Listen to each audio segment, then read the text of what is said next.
At this very moment, every mountain, every ocean, every star, every person you have ever loved, every insult you still remember, every dream you chase, every fear about tomorrow, the entire universe you have ever known exists only as it is experienced. You have never stepped outside experience, not once. You have never compared your experience with an objective universe standing outside it. Everything you call the world has reached you as seeing, hearing, touching, thinking, remembering, and imagining. That is all you have ever known. So before asking what the universe is, perhaps we should ask a simpler question.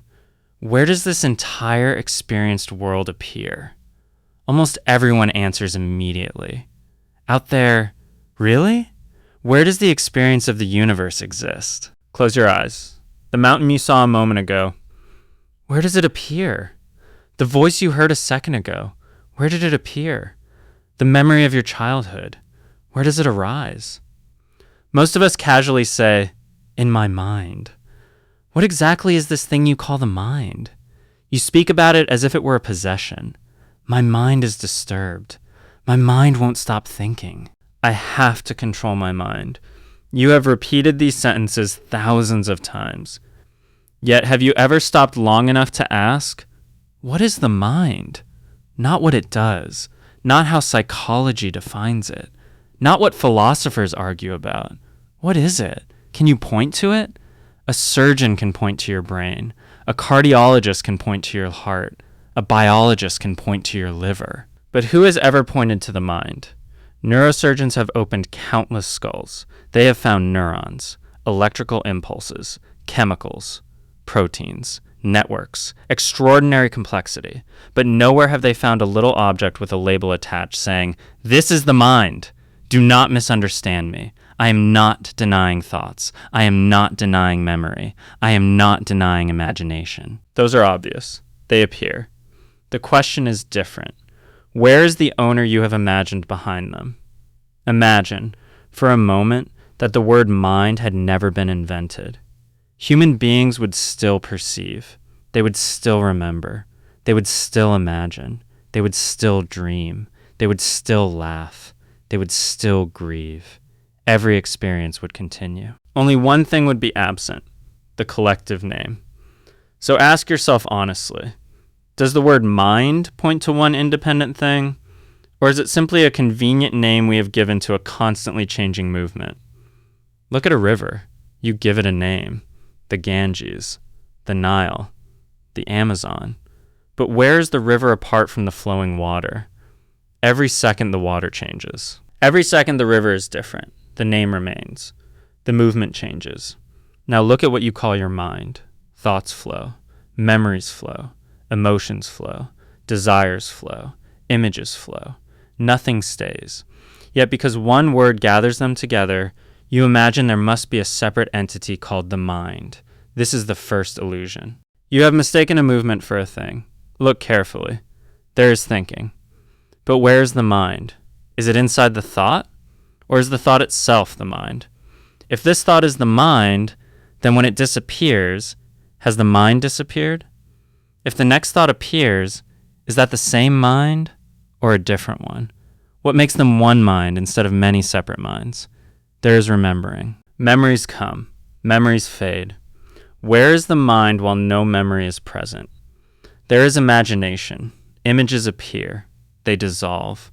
Was the mind hiding inside the image? There is fear.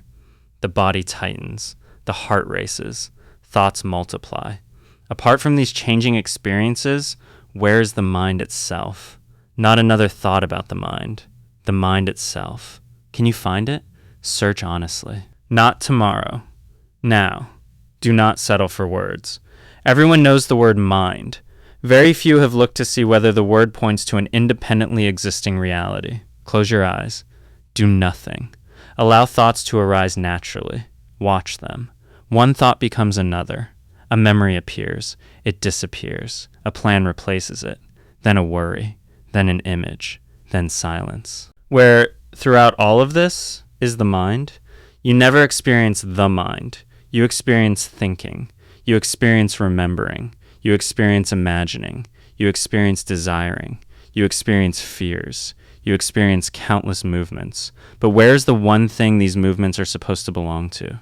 Can you point to the mind? Can you isolate it? Can you observe it apart from the movements that supposedly constitute it? The more honestly you search, the stranger it becomes. The search does not fail because the mind is hidden. The search fails because what you are looking for exists only as an assumption. This does not mean thoughts disappear. They continue. Memories continue. Emotions continue. Life continues exactly as before. What disappears is only the unquestioned belief that all these movements belong to an independently existing thing called the mind. And once that assumption begins to dissolve, another assumption quietly reveals itself. Someone says, I understand. I have seen that there is no separate mind. Very well. Who is speaking? Notice what happened. The mind was questioned. Now the owner appears. My understanding, my insight, my realization. Before accepting this new claimant, look with the same honesty. Can the owner be found any more easily than the mind was? If a thought says, it is me, that thought is known. If a feeling behind the eyes says, it is me, that feeling is also known. Whatever appears is known. Remain with that fact. Do not invent another identity. Do not rush to call yourself the witness. Simply remain with what cannot be turned into an object of experience. This is why liberation is so close. Nothing new has to be attained. No extraordinary experience has to be manufactured. Only a false assumption has to be seen clearly. Just as the imagined snake disappears when the rope is recognized, the imagined independent mind disappears when it is honestly investigated. The movement remains. The imagined entity does not. Then the question, how do I control my mind, loses its meaning. You cannot control something that was never an independently existing thing. So how do you test this? Not by believing it, by looking. Several times a day, stop for a minute. Do nothing. Do not try to stop thoughts. Simply watch them. Thoughts arise. Memories arise. Emotions arise. Like a river, they keep flowing. Do not follow them. Just observe.